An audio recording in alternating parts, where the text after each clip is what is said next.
comment l'architecture planifie, construit les espaces pour les sexes. On a une psychothérapeute qui est aussi coach, d'accord, qui va venir et nous parler du sexe versus la sexualité. C'est deux choses différentes. Architecture et sexisme, deux mots qui semblent appartenir à des registres différents, mais qui ont en effet des points de convergence. C'est du moins la corrélation qu'établit cet atelier qui porte la griffe du programme Architecture et Amis, qui vise principalement la promotion du métier d'architecte. On a parlé de comment c'est important de prendre en considération le mode de vie des femmes pour concevoir nos espaces. On a parlé de la cuisine en tant qu'espace sexiste qui a progressé depuis les années 50 jusqu'à aujourd'hui en relation à l'émancipation des femmes. La cuisine qui était avant un espace isolé est devenue un espace transparent où la famille se réunit pour célébrer des moments de famille.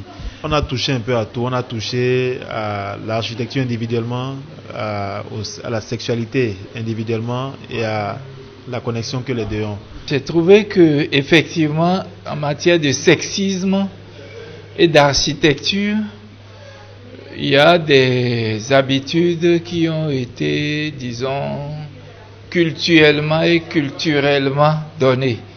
Je prends un exemple.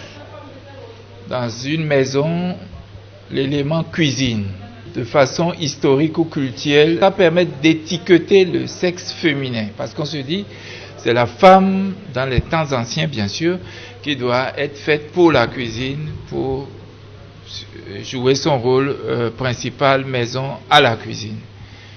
Avec le temps, donc cette théorie-là a évolué. Aujourd'hui, les cuisines ne sont pas qu'externes, elles ne sont pas que la spécialité de la femme. Ça, nous avons partagé cette évolution-là aussi. Pour animer le second volet de cet atelier qui est axé sur la relation entre le sexisme et l'architecture, les organisateurs ont fait appel à une psychothérapeute qui a notamment clarifié la différence entre sexe, sexisme et sexualité.